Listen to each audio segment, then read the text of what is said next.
It is not unusual for kids to shadow professionals to learn more about a chosen career, but one local boy made his school project personal.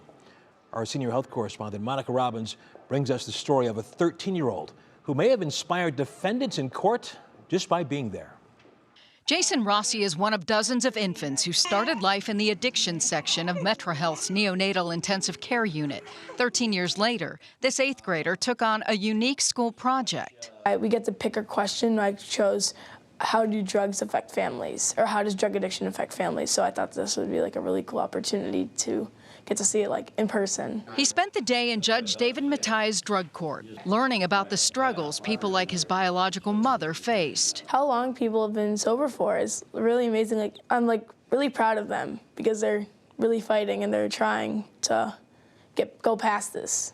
I think it gives him an understanding. The person that gave birth to him is still a wonderful, sweet person that had a problem. Daenelle adopted Jason from foster care. He's never met his biological mother, so this school project was personal. I was born addicted to opioids. Doing so much treatment, I was doing physical therapy, occupational therapy, speech therapy, and so it kind of connects with my life too. Every day, he still battles the impact. I have to work harder than my peers, and my peers get things easier.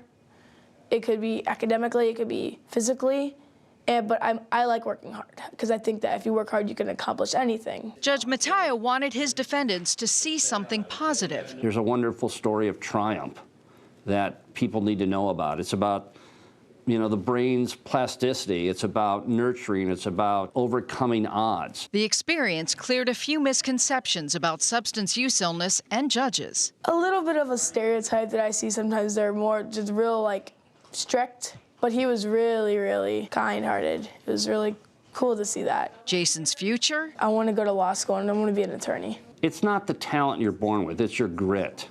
And Jason has grit. Now, Jason was the first of 4 children who were adopted out of foster care. He has a 13-year-old brother and a 10-year-old brother and sister.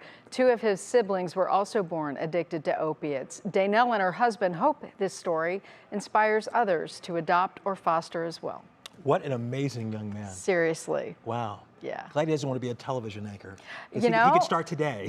He's really good. He was very well spoken, so I would not be surprised if he's coming for your job next. Well, we have lawyers who can be news anchors too, we right? do. Amazing young man. Much respect. All right. Thank you so much, Monica. Sure.